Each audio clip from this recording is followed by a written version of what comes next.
예방의학 강의 시작하도록 하겠습니다. 여러분들 예방의학을 준비하시는 분들은 기본적으로 우리 보건연구사 준비하시는 학생분들 중에서 이제 경기도라던가 이제 특정 지역 중에서 의학 쪽으로 뽑을 때 예방의학을 과목으로 넣고 있어요.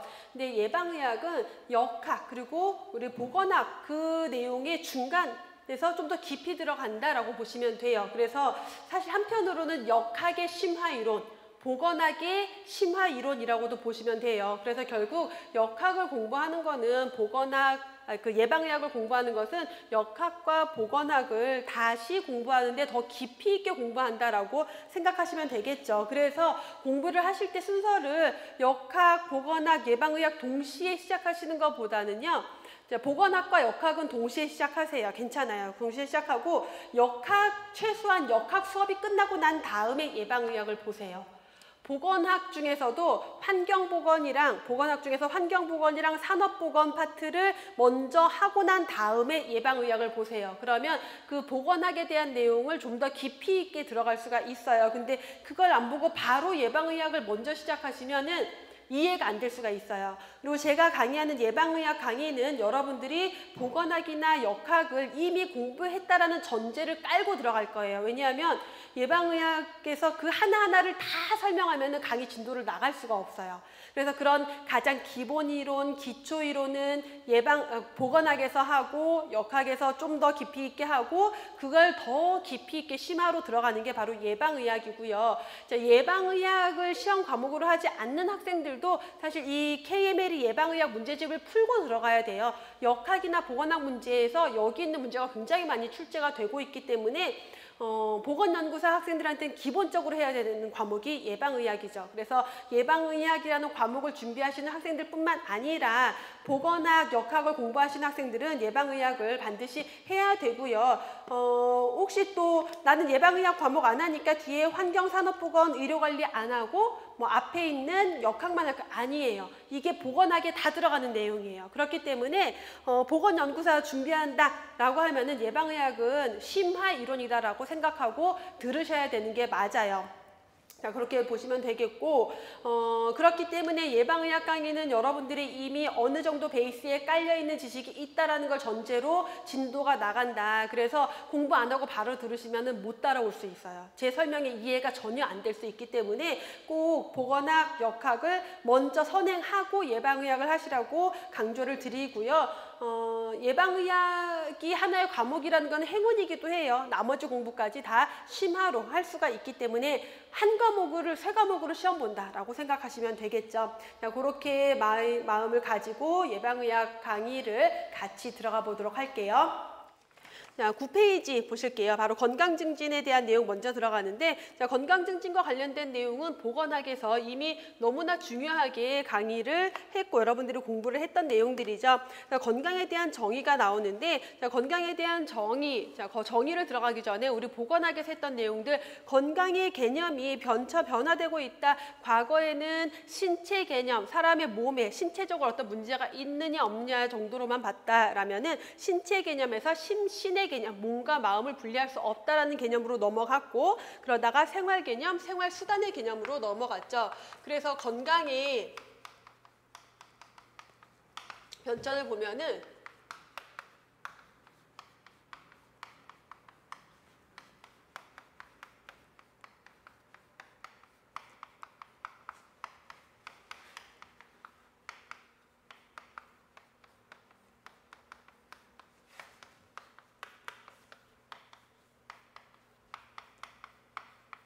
마지막 생활 수단의 개념까지. 그래서 신체 개념이라고 하면은 인간의 신체적인 부분에만 포커스를 뒀죠. 몸과 마음이 분리되어 있다. 심신이원론의 개념으로 몸과 마음을 분리해서 몸에 대한 것만 본 거예요. 자, 그렇게 해서 주로 감염병이 유행하던 시기에는 이렇게 신체 개념으로 접근을 하다가 몸과 마음을 분리할 수 없어. 어떤 병원체만으로는 설명할 수 없는 고혈압이라던가 당뇨병 이런 질병들이 이제 많아지면서 심신 개념, 몸과 마음을 함께 같이 보는 그런 심신 개념으로 넘어가다가 단순히 그렇게 몸과 마음, 정신과 육체뿐만 아니라 생활의 개념, 사람이 그 사회생활 안에서 자기에게 주어진 역할을 얼마나 잘 수행할 수 있느냐, 그러한 개념, 그런 사회적 건강까지 보고 있는 게 생활의 개념이고요. 지금 현대에 와서는 생활수단, 건강은 단순히 하나의 목표가 아니라 생활을 하기 위한 하나의 중요한 수단이다라는 개념으로 보고 있는 게 지금 가장 현대적인 개념의 그 건강에 대한 개념이죠. 그래서 삶의 질의 중요한 요소가 되는 게 바로 건강이다.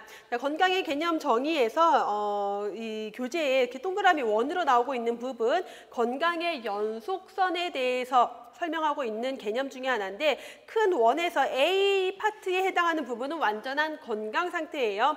자, B로 넘어가면은 질병 전 단계. 그래서 질병에 걸린 초반에 잠복기, 감염병이라면은 잠복기, 증상이 없는 잠복기나 만성 질병이라면은 자각 증상이 없는 시기를 B의 시기에 해당한다라고 볼 수가 있겠고요. C로 넘어가면은 완전한 질병 상태, 사회생활을 할 수 없는 질병 상태로 넘어갔다가 D로 가면은 질병에서 회복하는 단계다. 그럼 A, B, C, D 이렇게 연속선 안에서 왔다 갔다 움직일 수 있다는 개념. 그래서 현대에 와서는 건강에 대한 개념을 어떤 상태, 정적인 개념으로 보는 게 아니라 움직이는 봉적인 개념으로 보고 있고, 보건에 대한 의식이 향상된 계층에서는 B, C, D를 모두 병적인 상태, 그래서 B의 상태에서도 D의 상태에서도 질병이 있는 상태이니까 관리를 해야 된다라고 보지만, 보건의식이 빈약한 계층에서는 C만, 그래서 완전히 증상이 있는 그 상태만 병적으로 인식하기 쉽다라는 설명을 하고 있고요. 자, 가로에 A, B라는 게 들어가 있는데 좀 더 넓게 생각하면 A, B, C, D 모두 뭐 병적으로 인정해서 건강할 때도 더 건강하기 위한 건강 증진을 활동을 해야 된다라는 좀 더 넓은 개념으로 볼 수 있는 거고, 자, 그렇게 넓게 봤을 때는 C, B를 병적으로 인식하는 게 보건의식이 빈약한 계층이다라고 설명하고 있는 거죠. 1948년 WHO에서는 WHO 헌장을 통해서 건강에 대한 정의를 내렸죠. 건강이란 단순히 질병이 없거나 허약하지 않을 뿐만 아니라 신체적, 정신적, 사회적으로 완전히 안녕한 상태가 바로 건강이다. 자, 이 WHO의 건강에 대해서 건강의 정의에 대한 특징을 좀 살펴보면은 우선 건강의 사회적 측면을 강조하고 있다. 신체적, 정신적, 사회적. 그래서 심신의 개념뿐만 아니라 생활의 개념인 사회적 건강을 강조하고 있다. 자, 당위적인 측면에서 규정한 선언. 그래서 얘는 어떤 구체적인 지표가 되지는 못해요. 구체적인 측정 가능한 지표는 되지 못하지만 선언적인 의미를 가지고 있다라는 것. 자, 반대로 결국은 구체적이고 측정 가능한 요소로 구성되어 있지 않은 게 문제이기 때문에 그렇게 발전시켜야 할 필요도 있고, 자, 그리고 보편적인 인간의 가치를 모두 포함한다. 정신적인 거, 사회적인 거, 신체적인 거 모두 포함하고 있다라는 설명이죠. WHO 건강에 대한 정의, 비판을 보시면 너무 비현실적이고 이상적이다. 완전한 안녕 상태라는데 완전한 게 도대체 뭔데? 너무 비현실적이다. 이상적이다. 그리고 건강을 현대에 와서는 동적인 개념으로 보고 있는데 WHO 건강의 정의는 정적인 개념, 어떤 상태로 보고 있다는 걸 문제로 지적하고 있죠. 자, 그 문제 바로 보시면은 다음 중 옳은 것, A는 조기검진을 말한다. 자, 조기검진은 질병이 진행되기 초기 단계, 그래서 잠복기 상태라던가 만성 질환의 경우에 증상이 자각 증상이 없는 시기에 시행하는, 그래서 B 단계에서 시행해야 되겠고요. B는 만성 질환과 관계가 없는 게 아니라 만성 질환 같은 경우는 자각 증상이 없는 초기 단계다라고 했죠. 자, 감염의 잠복 기간은 C에 해당한다. 잠복기는 B에 해당한다라고 했고, D는 예방과 무관하다. D, 회복기에서 우리가 주로 할 수 있는 예방 활동이 바로 3차 예방 활동이다라고 볼 수 있겠죠. 넓은 의미에서 질병 단계는 B, C, D를 모두 포함하는 게 광의의 질병 단계, 넓은 의미의 질병 단계다. 2번 문제, WHO에서 제시한 건강 정의 설명 맞지 않는 것. 보건 부문의 사업 범위 확대하는 데 계략적 지침, 어떤 선언적인 의미로서 지침, 사업 범위의 지침이 된다. 그래서 보건 사업을 할 때 단순히 신체적인 부분 아니라 정신적이고 사회적인 부분까지도 보건 사업의 범위로 확대해야 된다는 걸 볼 수가 있겠고요. 보건의료 부문의 이념적 목표 설정에 도움을 준다. 어떤 선언적 의미로 이념적 목표 설정에는 도움을 주지만 건강 수준의 측정 지표 방법을 개발하는 데는 도움을 주지 못해요. 제시되어 있지 않다라고 했고요.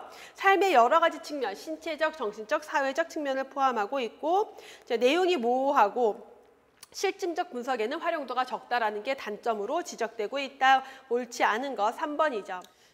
11페이지 건강관리에서 1차, 2차, 3차 예방이 나오는데 우선 우리가 1, 2, 3차 예방을 보기 위해서는 질병의 자연사 5단계에 대한 것을 먼저 봐야 되겠죠. 그래서 자연사 5단계라고 하면은 비병원성기, 초기병원성기, 불현성 질병기, 현성 질병기, 회복기까지를 우리는 질병의 자연사 5단계라고 설명을 했어요. 자, 보건학에서 했던 가장 기본적인 내용 중에 하나죠. 자, 비병원성기라고 하면은 병인 숙주 환경이 상호작용을 이루고 있어서 질병이 전혀 없는 상태, 완전히 건강한 상태를 비병원성기다.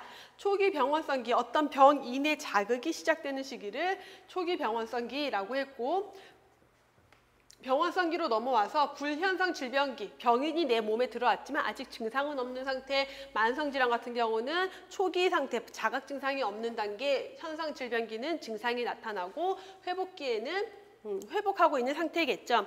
자, 이렇게 나눴을 때 1차, 2차, 3차 예방이라고 하면은 질병에 걸리지 않은 비병원성기와 초기 병원성기의 1차 예방 활동을, 그리고 불현상 질병기와 현상 질병기의 2차 예방 활동을, 회복기에는 3차 예방 활동을 하게 되겠죠.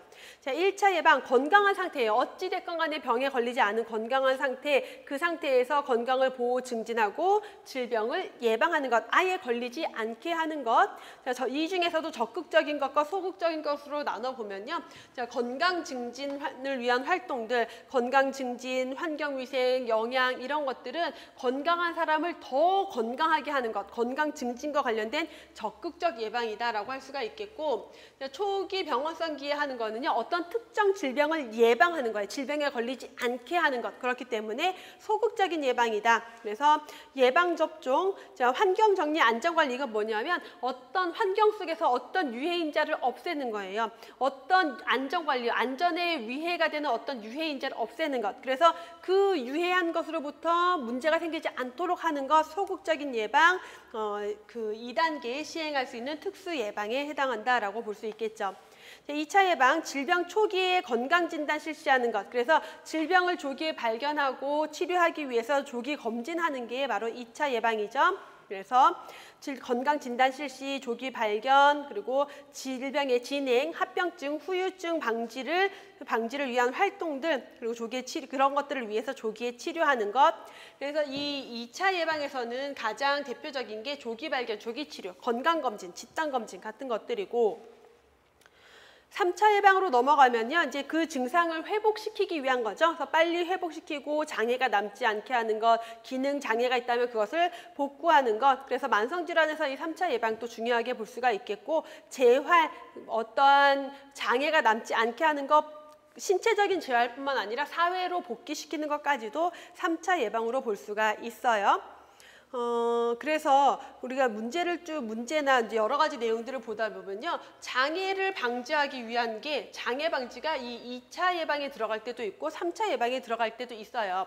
자, 이 뭔가 중한 상태에서 장애가 질병이 진행되고 회복되는 상태에서 장애가 남지 않게 하는 거다라면 3차 예방인 거고, 질병이 더 심해지지 않게 해서 장애가 애초에 발생하지 않게 한다라면 그건 2차 예방인 거예요. 그래서 그 장애를 방지하기 위한 활동이 어떤 상태에서 이루어지는 것이냐에 따라서 2차가 될 수도 있고 3차가 될 수도 있고 둘 다 해당이 될 수 있다라고 보시면 되겠죠.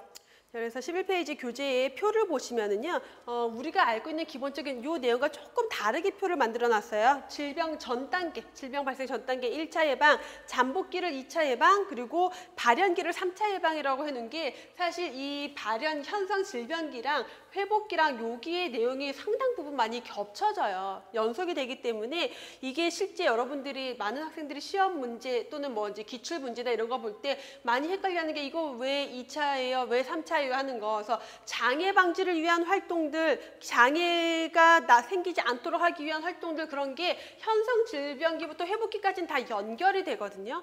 만성 질환에서 그렇기 때문에 얘네가 연결되다 보니까 이 지금 교재표에서는 여기를 잘라서 요렇게를 3차 예방이라고 지금 표에서는 설명을 하고 있는 건데, 그 이유는 뭐냐면 여기의 내용과 여기의 내용이 겹쳐져서 진행이 되기 때문에 그래요. 그래서 만성질환 같은 경우 사실 1차, 2차, 3차 예방을 명확하게 구분하기 애매한 지점들이 분명히 있어요. 그래서 여러분들이 문제를 풀 때는 항상 키워드들 위주로 보셔야 된다.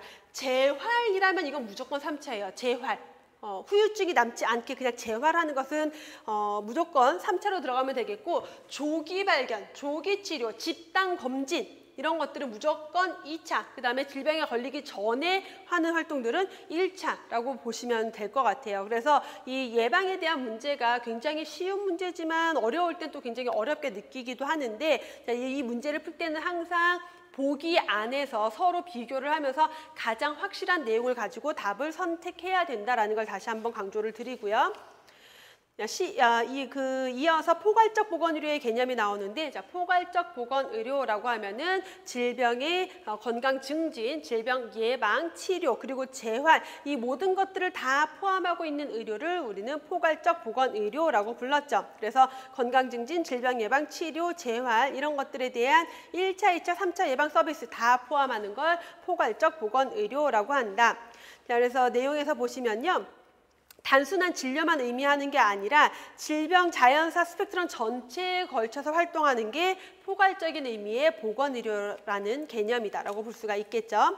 자, 12페이지 넘어가서 문제를 보시면 만성질환 관리에서 2차 예방에 해당하는 것, 자, 뇌졸중 환자의 재활치료, 자, 재활이라는 표현이 들어갔기 때문에 이건 무조건 3차겠죠.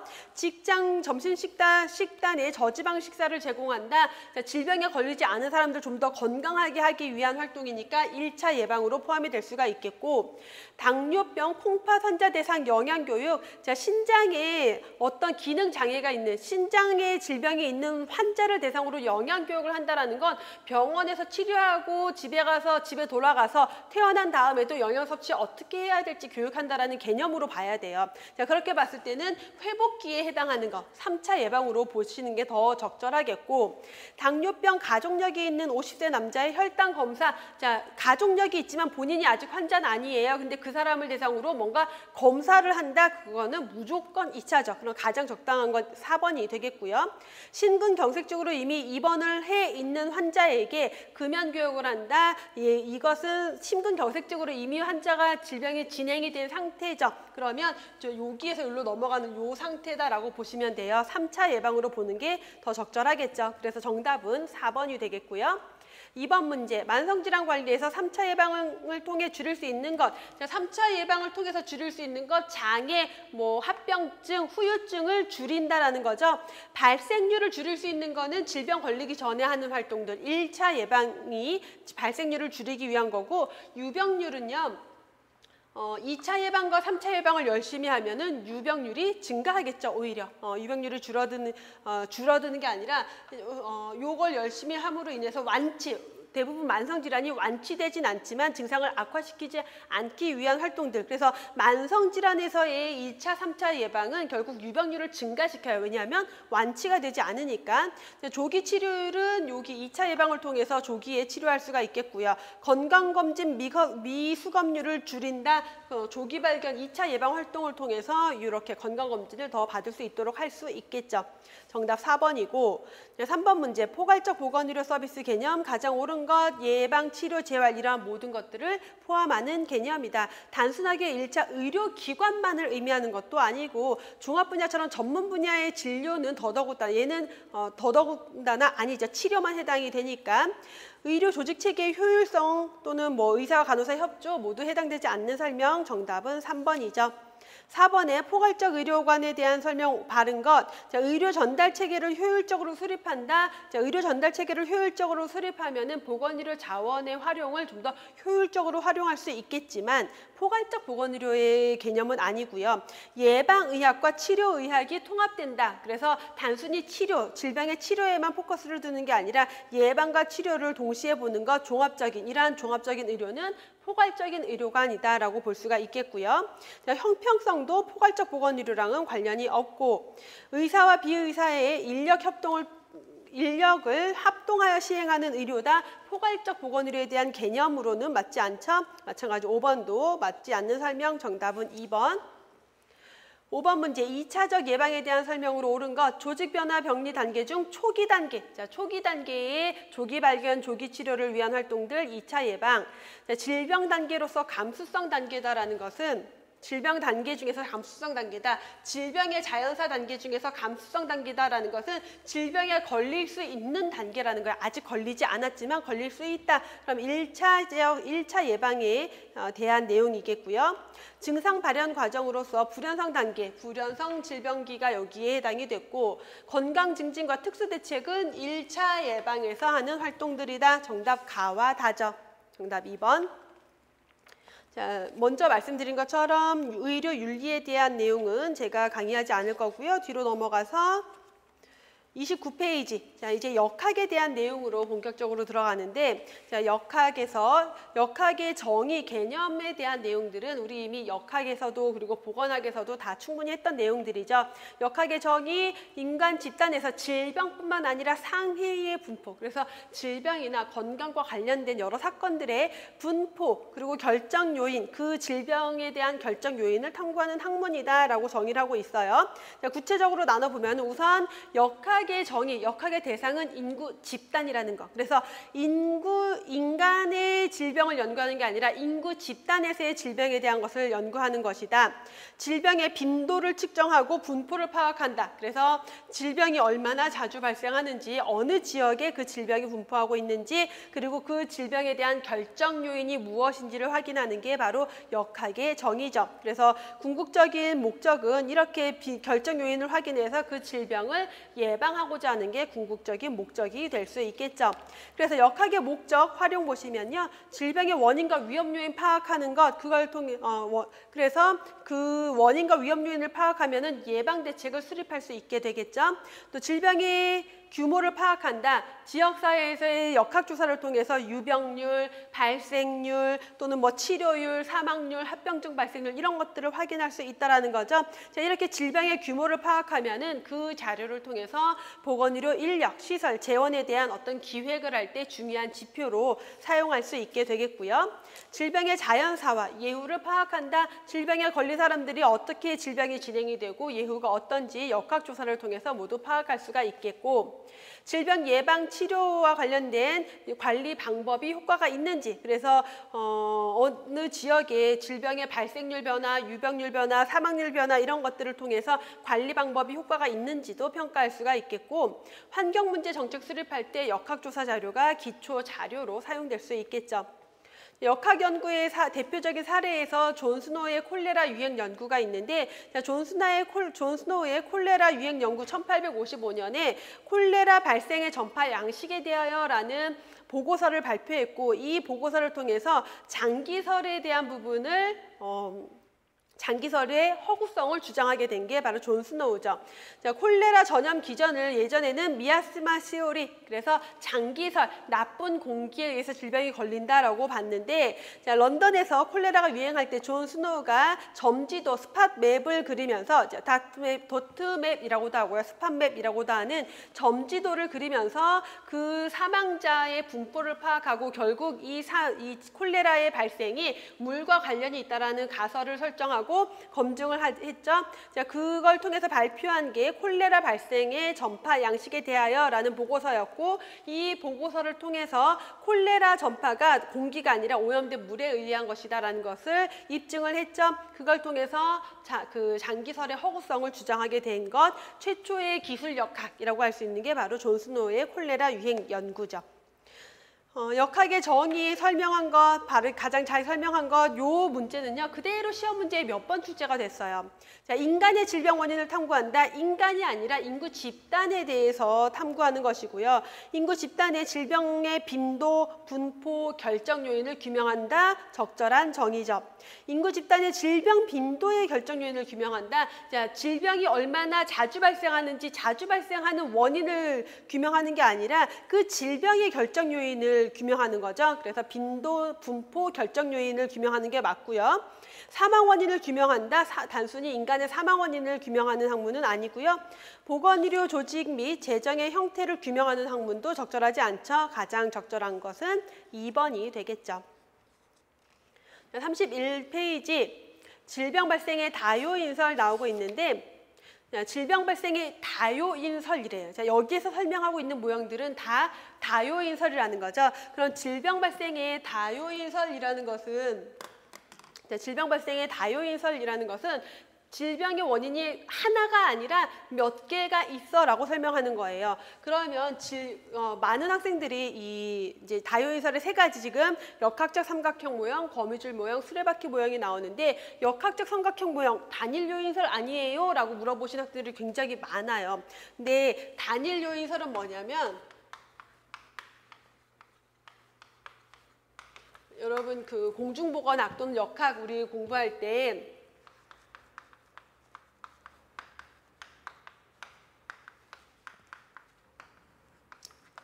생의학적 모형, 요게 단일 요인설이에요. 뭐예요? 생의학적 모형, 생물의학적 모형에서는 심신이원론. 몸과 마음을 분리해서 질병은 뭐다? 몸에 이상이 생긴 건데 그 몸에 이상이 생기는 이유는 뭐다? 병원체가 몸에 들어와서 생물학적 이상이 생긴 거야. 질병의 원인은 그 병원균이야. 그 균만 없애면 질병에 걸리지 않을 수 있어 라고 설명하는 게 생의학적 모형이죠. 심신이원론적인 입장을 가지고 있었고, 자, 요게 단일 요인설이에요. 질병의 원인은 오로지 하나다. 그러면 지금 교재에 있는 역학적 삼각형 모형은 질병을 설명할 때 세 가지 요소, 병인과 숙주와 환경 이 세 가지 요소의 상호 관계, 상호 작용을 통해서 그 질병 발생을 설명하고 있는 모형이라는 거죠. 그렇기 때문에 하나의 요인이 아니라 병인, 숙주, 환경이 서로 상호 작용한다. 다요인설에 해당이 돼요. 다만 이 삼각형 모형은 병원체, 병원균이 명확한 감염성 질병을 설명하는 데 유리한 모형이다라는 거죠. 그래서 건강한 상태에서는 병인, 숙주, 환경 세 개가 균형을 이루고 있고 이게 균형이 깨지면 질병이 발생하거나 또는 질병이 줄어들 수 있다. 뭐 숙주가 굉장히 건강해지거나 환경이 숙주에게 유리해지거나 그랬을 때는 질병이 줄어들 수도 있다라는 거죠.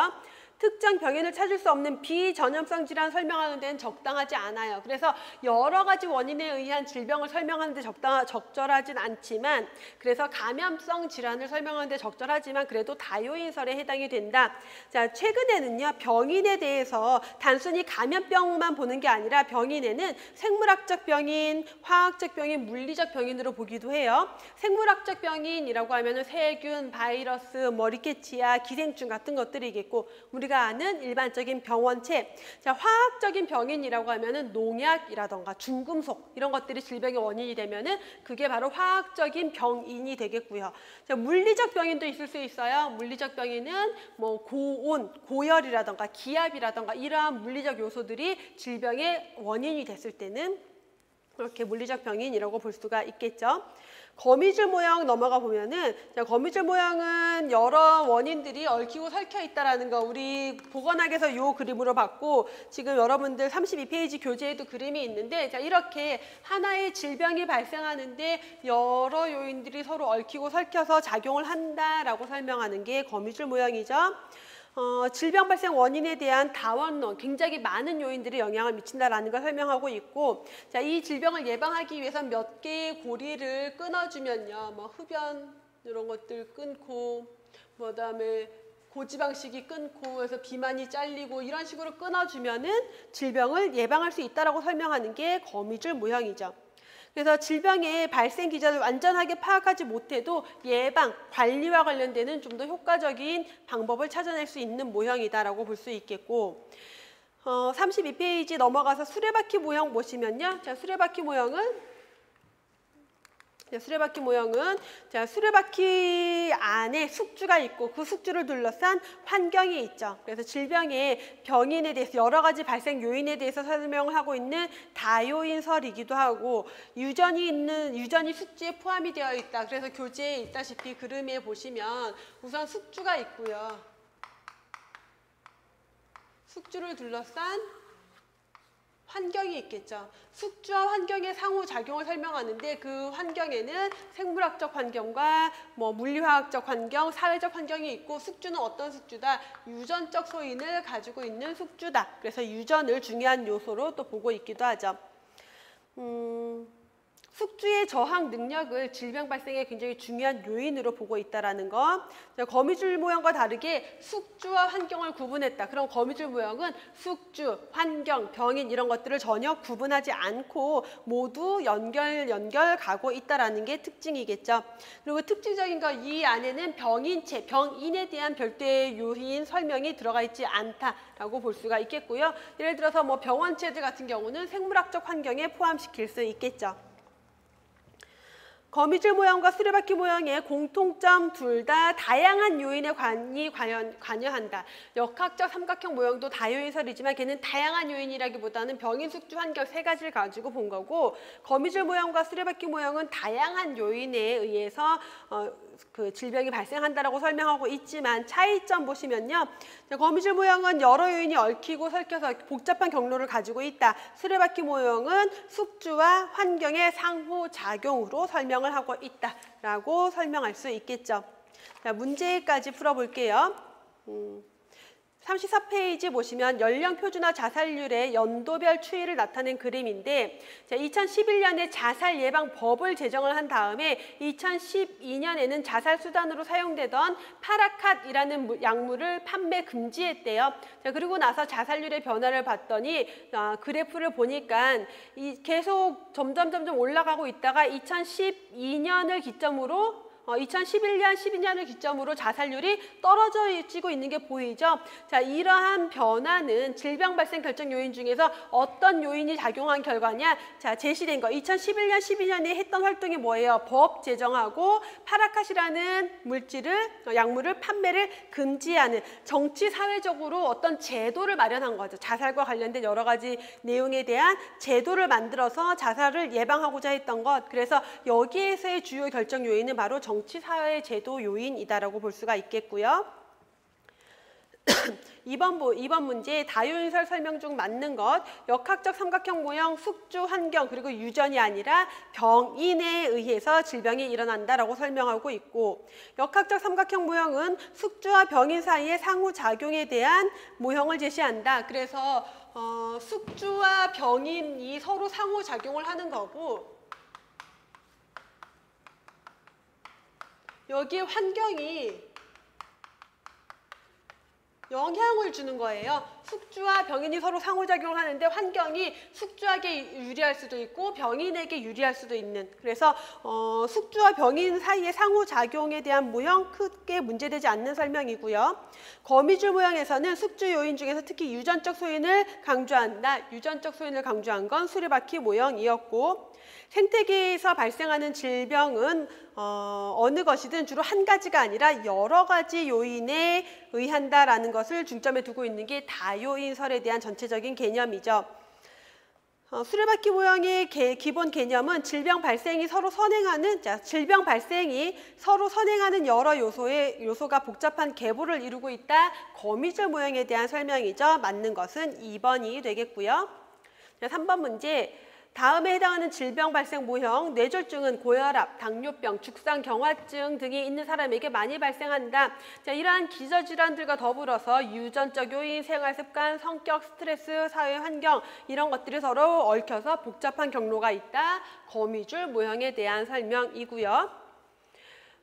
농부가 4번 문제 농부가 가을철 수확기에 태풍으로 쓰러진 벼를 세우다가 베인 상처를 통해서 침입한 균에 의해 렙토스피라증에 걸렸다. 병원체가 명확한 감염병을 설명하기에 가장 적절한 모형은 역학적 삼각형 모형이라고 했죠. 자, 마찬가지로 5번 문제 역학적 삼각형 모형으로 가장 잘 설명되는 게 바로 감염성 질환인 세균성 이질이 될 수 있겠죠. 자, 뒤에 6번 거미줄 모형과 수레바퀴 모형에서 공통적으로 강조하고 있는 것 질병의 요인이 다양하다라는 것 질병의 다요인성을 강조하고 있는 모형들이고요. 공통점으로 7번에 다음에서 설명하는 질병 발생 모형 발생 원인에는 여러 가지가 복잡하게 얽혀 있어서 이 중에서 몇 군데만 연결을 끊으면 예방할 수 있다. 거미줄 모형을 통해서 설명하고 있는 내용이 바로 이 지문이죠. 정답 3번까지 봤고요. 잠깐 쉬었다가 다음 내용 이어서 볼게요.